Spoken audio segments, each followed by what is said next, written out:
ধর্ম কি, তোমার নবীকে? বৃদ্ধ লোকটি উত্তর দেওয়ার চেষ্টা করলেন, কিন্তু তার কথাগুলো এলোমেলো হয়ে গেল। তার উত্তরগুলো দুর্বল ছিল। যখন আমলনামার খাতা খোলা হলো, সেখানে ব্যর্থতা লেখা হলো। হঠাৎ করেই জাহান্নামের দরজা খুলে গেল এবং আগুন জ্বলতে শুরু করলো। ফেরেশতারা সেই বৃদ্ধ লোককে তুলে নিয়ে যেতে লাগলো।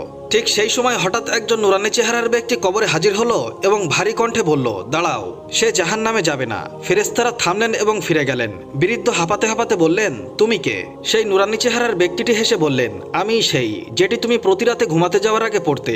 তুমি আমাকে তোমার কথা দিয়ে নয়, তোমার হৃদয় দিয়ে গ্রহণ করেছিলে।